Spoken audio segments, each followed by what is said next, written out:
Hi, I'm Dustin Abbott, and I'm here today to give you my final verdict on the Fujinon XF 16-55mm F2.8.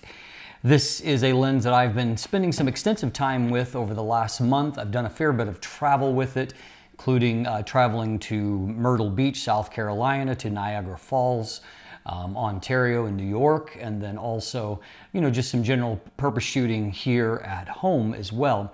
And so as a result, I've got a pretty big catalog of images and a lot of really fantastic images that I'm proud to have taken with the combination of this lens and the Fuji X-T3 body that I've been using as a pairing for that.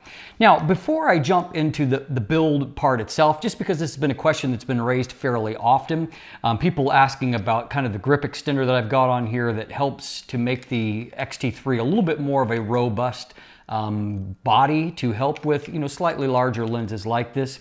The grip extender that I've got really is actually an inexpensive but very nicely made one from MCO Plus. And it is purposely made for the X-T3, and I'll do my best to throw a link to it in the description down below for those of you that are looking for it. To the lens itself. In my first look episode, Build and Handling, I covered the various aspects of this lens design. And so I recommend, if you want more information on what you're getting for the money, I would recommend that you take a look at that. This lens is somewhat unique in that Fuji, as I noted in that episode, has really focused on APS-C, and they've skipped over full frame altogether, and beyond that they just go to medium format, which is kind of a different animal altogether. As a byproduct of not diverting towards full frame, Fujifilm has really worked at developing lenses for APS-C that really have few competitors.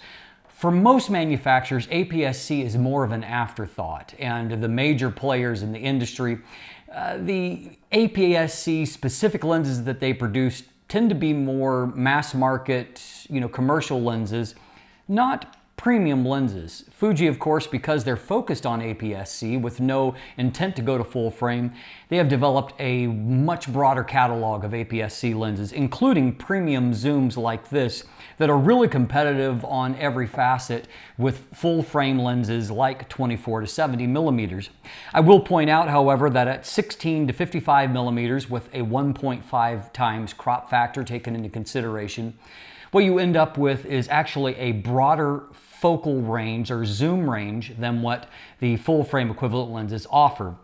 It starts at the same point, 16 millimeters with a 1.5 times crop factor is a full frame equivalent of 24 millimeters, but the 55 millimeter end actually is a full frame equivalent of somewhere right under 84 millimeters. And so byproduct of that is that you've got almost 15 millimeters worth of additional zoom range on this lens compared to full frame competitors.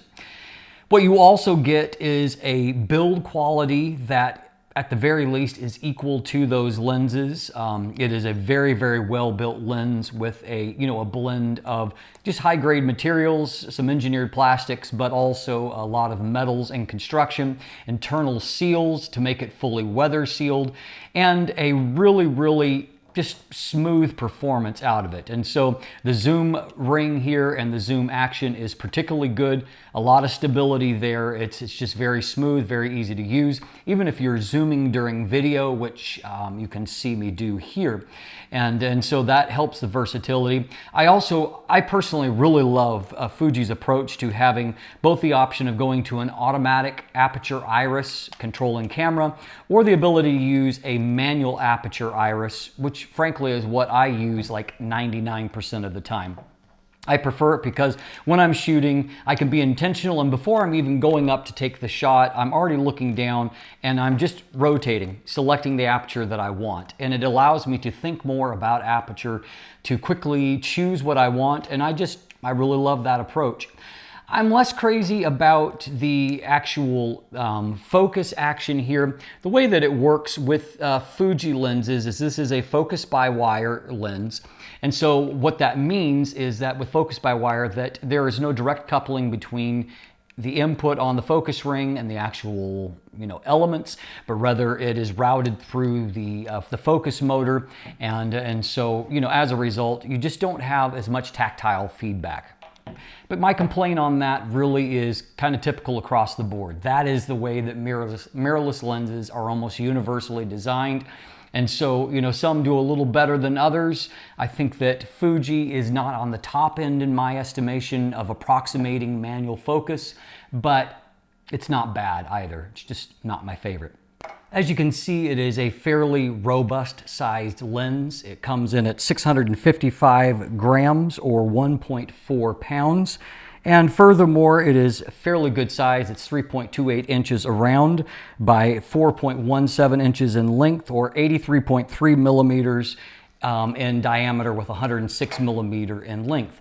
It has a largish but very common 77 millimeter front filter thread. And so it is on the, you know, the larger side of the spectrum for lenses for an APS-C mirrorless camera. Some people are put off by that. And I get it. I mean, the nice thing with Fuji is that if you want to go small and light, you also have a 18 to 55 millimeter lens that is much better than the average kit lens. You have that option to go with, and then also you have a number of really small primes to choose from as well. This really is more a lens that if you're wanting to go pro grade, you want a large maximum aperture, you want a very robust lens, and you want the premium focus that comes with this lens. This lens does employ the dual linear motors, and so as a result of that, with linear motor function or focus is incredibly silent and incredibly fast. I mean, the lens just nails focus with basically there's basically no drama associated with it at all. In fact, the only sound that I hear is that if I am stopped down to a smaller aperture, you hear just a little bit of noise as the aperture blades open up, because it focuses wide, wide open f2.8 and then closes down. And so you hear just a tiny bit of noise as the aperture opens and closes. But if you're actually shooting, say in AFC mode, you really hear next to nothing, because as long as focus is staying engaged, that's not happening. And so anyway, it works really, really well for that. We'll pause here for a moment and let's focus on the actual focus when it comes to video, which is something that I often hold off until these final segments.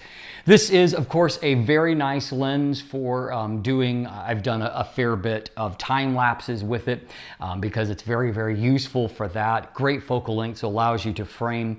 I've shot a number of these time lapses from actually like a hotel or a condo looking down onto a scene. And so the ability to frame without moving is very, very useful. Beyond that, it is a good video lens with a caveat or two that I'll detail here.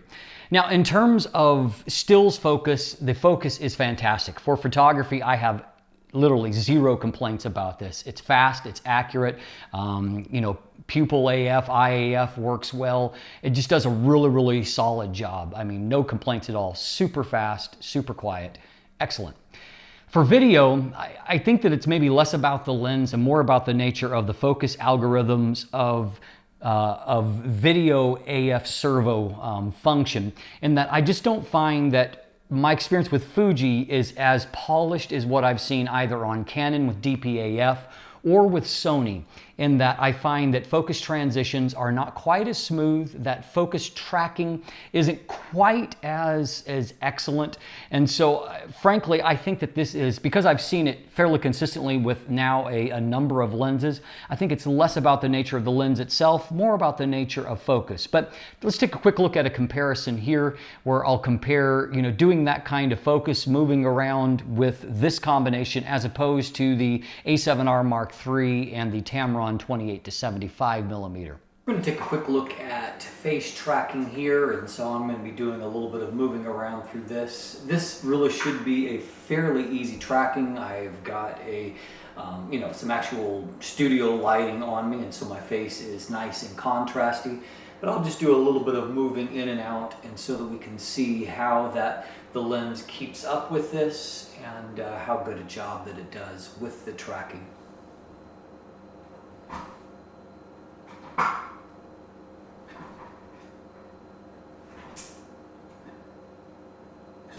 Okay, we'll test the A7R Mark III and Tamron combination. So, moving forward, picking up, quickly back, forward again, forward, and back to the side, back to the middle quickly, other side, hopefully out of frame, back, forward. How quickly are we picking up? See how they compare. So as I think you can see there, the Sony Tamron combination is just a little bit more I think confident in doing that, a little smoother in that transition. So that's just the nature of the beast here. If you're not doing a lot of, kind of dramatic focus changes and not a lot of dramatic focus pulls, I don't think that you'll have any issue with it at all, and it functions very well, as you can see, for video, producing gorgeous footage. And so, no problem when it comes to that. And so as far as focus overall, I'm very happy with focus accuracy, speed. Just in video servo AF, I find that things are a little bit jerkier and less confident on the Fuji side than what it is on maybe some of the competing platforms. Now, in a secondary episode, I took a look at the image quality from this and showed you lots of photos, lots of detail about that. And so if you really want that broken down, I would recommend that you look at that episode, because that's going to give you more information in regards to that.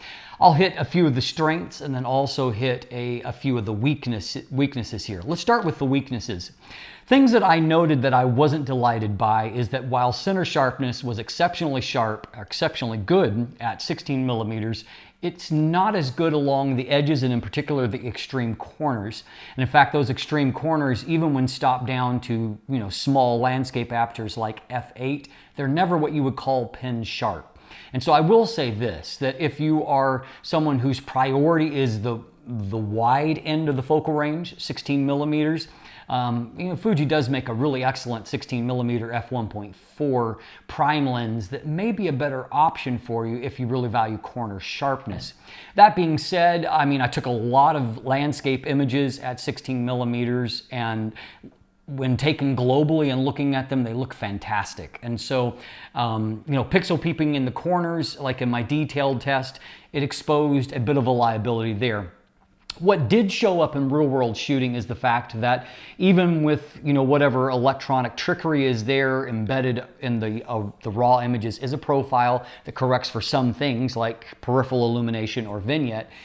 But even after whatever correction is there, there is some barrel distortion at 16 millimeters that remains, and probably 16 to 20 millimeters throughout that range, but particularly at 16 millimeters. And so I was shooting a fair bit at the ocean, and so obviously with a very straight horizon line, and that, particularly if it's near to the edge of the frame, it does show off that barrel distortion, and so there's like a little bit of a curve to what should be a straight horizon. And so obviously you can further correct that in post, but just know that that's not going to be automatically corrected for, and if you're shooting JPEGs, you will still see some lingering distortion that remains behind. Less of an issue, in fact quite a small issue, is that while I saw basically no longitudinal chromatic aberrations, I did see in a few occasions I saw a little bit of lateral chromatic aberration, which is along just the edges of the frame. I didn't see enough for it to really ever stand out to me, and I think that there probably is some correction that's taking place of that, because I could see it sometimes in the viewfinder. I went to look in images that I had imported, and I had a much harder time finding it. And so I think that the bare lens does have some, even more lateral chromatic aberration, but it is pretty well corrected by the time it arrives to you in post. So that's the bad news. The good news is that this lens provides great center sharpness across the whole focal range. It provides very good sharpness across at least 2/3 to 3/4 of the frame. And at most aperture values, when you start to move into the further into the telephoto portion, you get really even results and good performance even out at the edges. The color rendition I found really great from the lens. I've got a lot of images that I just thought the color turned out beautifully from them, and so that's a strength. I also feel like the bokeh quality for a zoom lens in particular is really quite good, and so not really any complaints on that front. The lens does lag behind some of the 24 to 70 millimeter competitors, or I'm filming right now with the Tamron 28 to 75. It definitely lags behind that when it comes to the maximum magnification. So at 55 millimeters at minimum focus distance, you're going to get a little over 0.16 times magnification. which is definitely on the lower end of the range compared at least to the full frame equivalents, most of which offer a 0.20 times or better. In the case of the Tamron here, you actually have the option to go up to the 0.30 range, both on the telephoto end and then even a little bit further, because the minimum focus distance jumps at the wide end. And so, you know, maybe that's one metric where it lags a little bit. But beyond that, I mean, it handles, you know, everything else really quite well. Vignette is well corrected by the time that you ever see it. And without any kind of, you know, visible areas of distortion or, you know, extra noise that I saw introduced by that. And so a clean job of that. Images really just look great. And of course, this is an extraordinarily versatile focal length that will allow you to do everything from landscapes to portraits and a whole lot of stuff in between. Over the time that this lens has been in my possession, and to be fair, I have been specifically testing it, but I also traveled and I had other options with me to reach for. I will note that over the month of March, this was my most used lens by a pretty fair margin as I look back at the images that I took, which just goes to highlight how really versatile that it is. Now, to wrap things up, I would say that the one thing that I think a lot of people felt should be here that is not, particularly at the price point of this lens, is to have the optical image stabilization as a part of it. And there is not any kind of image stabilization with it. And there are only a few Fuji bodies where you would actually get image stabilization in body. So most of the time, that is going to be a liability. Probably more for video shooting than what it is going to be for stills. I mean, with an f2.8 lens, you have the option most of the time to you know, to get what you want handheld. It's not an incredibly difficult focal length to hand hold, and so you can, you know, typically get away with that. But for video, of course, you can see this segment here, and of course I was trying to be still, but I was shooting handheld. It's beautiful footage, but you can definitely tell that there was no stabilization that was a part of the equation. But the versatility of this lens really is fantastic. You can do so much with it, and I don't think that you really pay much of a price for the flexibility. Yes, it's a little bit larger. Yes, I believe that at 16 millimeters, the corners could be sharper. But at the end of the day, I've been just delighted with the images that I've gotten from it. And I found that the focal length is good for a vast percentage of my needs.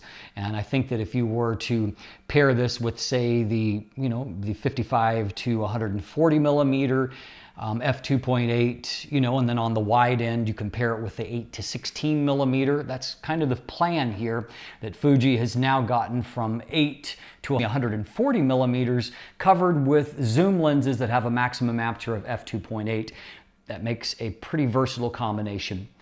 Now for the price. At the moment that I'm doing this review, Fuji has had an extended rebate, potentially long-term price slash on a lot of its lenses, including this one, which normally retails for $11.99 US, pretty pricey.